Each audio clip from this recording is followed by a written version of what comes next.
Hello दोस्तों, स्वागत है आपका मेरे एक और नई वीडियो में। तो दोस्तों, इस वीडियो में हम बात करने वाले हैं ऑस्टियोआर्थराइटिस के बारे में।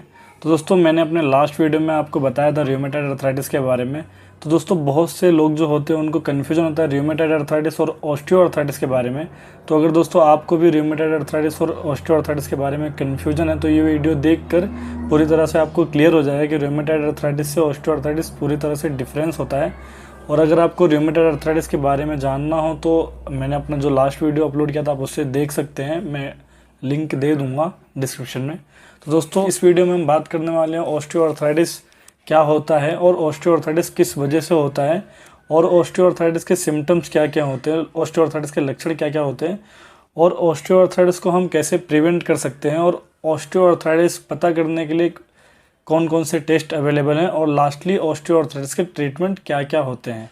तो चलिए दोस्तों, बिना किसी देरी के मैं आपको बताना शुरू करता हूं। तो दोस्तों, ऑस्टियोआर्थराइटिस जो है ये एक डीजेनरेटिव जॉइंट डिसीजेस है। डीजेनरेटिव जॉइंट डिसीजेस मतलब टाइम के साथ में आपका जो जॉइंट है वो डीजेनरेट होता है, मतलब ख़राब होता है टाइम के साथ में। लाइक ऑस्टियोआर्थराइटिस जो एक सर्टेन एज पर देखा जाता है और उस एज में क्या होता है, जो आपका जॉइंट होता है वो डीजनरेट होता है, ख़राब होने लगता है। तो इस वजह से आपको जॉइंट में पेन होते हैं, स्वेलिंग होता है, ये सब कुछ देखने मिलता है। तो दोस्तों, किस वजह से होता है ऑस्टियोआर्थराइटिस? तो दोस्तों, ऑस्टियोआर्थराइटिस जो है आपके जॉइंट के बीच में जो एक प्रोटेक्टिव टिश्यू होता है जिसको हम कार्टिलेज कहते हैं, अगर कार्टिलेज ब्रेक डाउन हो जाता है, अदरवाइज किसी तरह के स्ट्रक्चरल चेंजेस होते हैं कार्टिलेज में, तो उस वजह से आपको ऑस्टियोआर्थराइटिस होता है। और दोस्तों, कभी कभी क्या होता है, अगर आपको किसी तरह का फैमिली हिस्ट्री हो, अगर आपके फैमिली में आपके फादर को, ग्रैंडफादर को अगर ऑस्टियोआर्थराइटिस हुआ होता है तो आपको भी होने के चांसेस होते हैं। अदरवाइज मोस्टली दोस्तों ये फीमेल में भी देखा जाता है। लाइक ऑस्टियोआर्थराइटिस बहुत कम मेल में होता है और फीमेल्स में बहुत ज़्यादा होता है। अगर फीमेल हैं तो एक सर्टेन एज पे आपको ऑस्टियोआर्थराइटिस होने की संभावना होती है। और दोस्तों, ऑस्टियोआर्थराइटिस जो है लाइक अगर आपको किसी तरह का जॉइंट इंजरी हुआ हो तो उस वजह से भी होता है। तो दोस्तों, ऑस्टियोआर्थराइटिस को हम प्रिवेंट कैसे कर सकते हैं? दोस्तों, अगर लाइक आपको मोटापा है तो आप अपने मोटापे को कम करेंगे तो आपका जो ऑस्टियोआर्थराइटिस वो प्रिवेंट होगा। अगर दोस्तों आप अपने लाइक उठने, बैठने, चलने, ये सब का पोस्चर जो है उसको सही करेंगे तो इस वजह से भी आपका ऑस्टियोआर्थराइटिस जो है प्रिवेंट होता है। साथ ही साथ दोस्तों, अगर आप स्ट्रेचिंग करते हैं तो उस वजह से भी आपका ऑस्टियोआर्थराइटिस जो है प्रिवेंट होता है। तो दोस्तों, ऑस्टियोआर्थराइटिस में क्या होता है, आपको बहुत ज़्यादा पेन होता है और स्वेलिंग होता है। तो दोस्तों, पहले आपको मेडिसिन लिया जाता है अपने पेन को कम करने के लिए। तो आप पेन को कम करने के लिए NSAID ड्रग्स का यूज़ कर सकते हैं। NSAID का मतलब होता है non steroidal anti inflammatory drugs. ये दोस्तों कॉक्स इनहिबिटर होता है। कॉक्स यानी कि साइक्लोऑक्सीजिनेस, ये एक तरह का एंजाइम होता है। इसको इनहिबिट करने के बाद में आपके पेन को और इन्फ्लेमेशन को कम करता है NSAID ड्रग्स। तो दोस्तों, NSAID ड्रग्स में मोस्टली पेन किलर्स होते हैं, जैसे कि आपका एसिक्लोफेनेक हो गया, डाइक्लोफेनेक हो गया, एटोरिकॉक्सिब हो गया, पायरोक्सिकेम, कीटोरोलिक, पैरासीटामोल, ये सारे ड्रग्स जो हैं NSAID में आते हैं। तो आप अपने पेन को कम करने के लिए इनमें से कोई एक ड्रग का यूज़ कर सकते हैं। मैं आपको रिकमेंड करूँगा एटोरिकॉक्सिब, पायरोक्सिकेम, कीटोरोलिक, डाइक्लोफेनेक, इनमें से आप कोई सा भी एक यूज़ करेंगे तो आपका पेन एक हद तक कम होता है।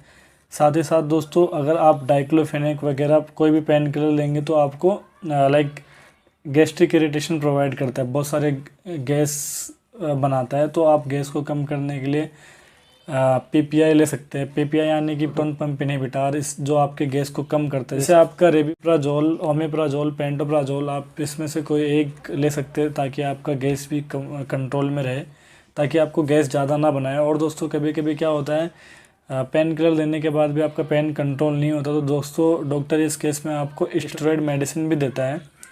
स्टेरॉयड मेडिसिन में जैसे आपका मेथाइल प्रेडनिसोलोन हो गया, आपका डेक्सामेथासोन हो गया, आपका बीटामेथासोन हो गया। दोस्तों, ये कैसे काम करता है पेन में और इन्फ्लेमेशन में? दोस्तों, बेसिकली जो स्टेरॉयड होता है क्या करता है, ग्लूकोकोर्टिकोइड करके एक रिसेप्टर होता है, उस रिसेप्टर से बाइंड करता है, मतलब अटैच करता है और बहुत सारे एंटी इन्फ्लेमेटरी प्रोटीन फॉर्म करता है, जिनकी वजह से आपका इन्फ्लेमेशन और फिर आपका पेन कम होता है। और दोस्तों, लाइक कभी कभी मेडिसिन खाने के बाद कुछ टाइम बाद फिर से आपको दर्द होने लगता है, तो उस केस में डाइक्लोफेनेक का जेल आता है। जहाँ जहाँ पे आपको पेन हो वहाँ पर आप जेल को लगा सकते हैं, जिस वजह से आपको ज़्यादा रेस्ट मिलता है। और दोस्तों, कभी कभी कैसा देखा जाता है कि ज़्यादा पेन की वजह से आपको फीवर आ जाता है। तो दोस्तों इन केस में कॉम्बिनेशन में मेडिसिन आते हैं जिसमें डाइक्लोफेनेक और फिर सेरोसोपेप्टिड्स, पैरासीटामोल तीनों होते हैं। तो दोस्तों पैरासीटामोल क्या करता है, आपके बॉडी टेम्परेचर को, आपके फीवर को कम कर देता है, और डाइक्लोफेनेक से दर्द कम हो जाता है। सेरोसोपेप्टिड्स से स्वेलिंग कम होता है, और कभी कभी अगर स्वेलिंग नहीं कम होती हो स्टेरॉइड और फिर स्वेलिंग कम करने वाली मेडिसिन लेने के बाद भी, तो आप काइमोरल 4 का यूज़ कर सकते हैं जिसमें काइमोट्रिप्सिन होता है, इससे भी स्वेलिंग आपका कम होता है। और कभी कभी दोस्तों ये देखने मिलता है मेडिसिन लेने के बाद भी आपका दर्द जो है कंट्रोल में नहीं रहता है, तो उन केस में दोस्तों डॉक्टर क्या करता है, आपको इंजेक्शन देता है डाइक्लोफेनेक का, 75 mg डाइक्लोफेनेक का injection as per severity of pain 2 time, otherwise 3 time injection doctor आपको देता है। और दोस्तों कभी कभी क्या होता है, डाइक्लोफेनेक का इंजेक्शन देने के बाद भी पेन आपका कंट्रोल में नहीं रहता है, तो दोस्तों उन केसेस में डॉक्टर क्या करता है, स्टेरॉइड का इंजेक्शन आपके लाइक जॉइंट में देता है। अगर आप जहाँ भी आपके जॉइंट में पेन होता हो वहाँ पर स्टेरॉइड का इंजेक्शन डायरेक्टली डॉक्टर इंजेक्ट करता है। और दोस्तों आपको अपने कार्टिलेज के लिए, आप अपने प्रोटेक्टिव टिश्यू को भी मजबूत बनाने के लिए सप्लीमेंट्स होते हैं, और आपको बोन्स को, हड्डी को मजबूत बनाने के लिए सप्लीमेंट्स भी दिए जाते हैं डॉक्टर द्वारा। जैसे आपका कैल्शियम और विटामिन D3 का बहुत ज़्यादा फेमस है सप्लीमेंट। तो दोस्तों अगर आपको ऑस्टियोआर्थराइटिस है तो कैल्शियम और विटामिन D3 का भी सप्लीमेंट लेना चाहिए। साथ ही साथ दोस्तों क्या होता है कि जो ऑस्टियोआर्थराइटिस है आपके कार्टिलेज ब्रेकडाउन, अदरवाइज कार्टिलेज के ख़राब होने की वजह से होता है, तो बहुत सारे मार्केट में सप्लीमेंट अवेलेबल हैं। जैसे ग्लूकोसामाइन का सप्लीमेंट होता है, आपका कोलेजन पेप्टाइड, कॉन्डोट्रोइन, ये सब सप्लीमेंट होता है। अगर आप इसको लेते हैं तो ये क्या करते हैं, आपके जो कार्टिलेज ब्रेक हो गया है, ख़राब हो गया, उसको फिर से रीजनरेट करते, उसको जनरेट होने में, मतलब उसको फिर से ठीक होने में हेल्प करते, सपोर्ट प्रोवाइड करते। तो आप ग्लूकोसामाइन, अदरवाइज कोलेजन पेप्टाइड, कॉन्डोट्रोइन, ये सब सप्लीमेंट का यूज भी कर सकते हैं। और दोस्तों कभी कभी क्या होता है, अगर ये सब मेडिसिन लेने के बाद भी, इंजेक्शन वगैरह लेने के बाद भी आपका पेन, आपका दर्द ख़त्म नहीं होता है, तो बहुत सारे थेरेपी होते हैं। जैसे आपका हाइड्रोथेरेपी होता है। हाइड्रोथेरेपी ये दोस्तों पानी में थेरेपी किया जाता है, लाइक वार्म वाटर में आपको रहने के लिए बोलते हैं। ये इस द्वारा अलग अलग थेरेपी होती है। जैसे आपका हाइड्रोथेरेपी हो गया, आपका हो गया एक्यूपंक्चर, ये कुछ थेरेपी होते हैं जिनकी वजह से आपका जो ऑस्टियोआर्थराइटिस है वो ठीक होता है। और दोस्तों कभी कभी क्या होता है कि अगर आपका इतना मेडिसिन लेने के बाद और थेरेपी वगैरह कराने के बाद भी आपका ठीक नहीं होता है लास्टली, तो दोस्तों आपको सर्जरी करवाना पड़ता है। डायरेक्टली जो आपका नी है उसको ही रिप्लेस करना पड़ता है, जो आपका जॉइंट है उसी को सीधा रिप्लेस करके दूसरा लगाना पड़ता है, ताकि आपका ऑस्टियोआर्थराइटिस ठीक हो। तो दोस्तों आज की वीडियो में बस इतना ही। अगर आपको मेडिसिन से रिलेटेड किसी भी तरह की जानकारी, otherwise pharma related job inquiry करनी हो तो नीचे दिए गए व्हाट्सएप नंबर पर DM कर सकते हैं।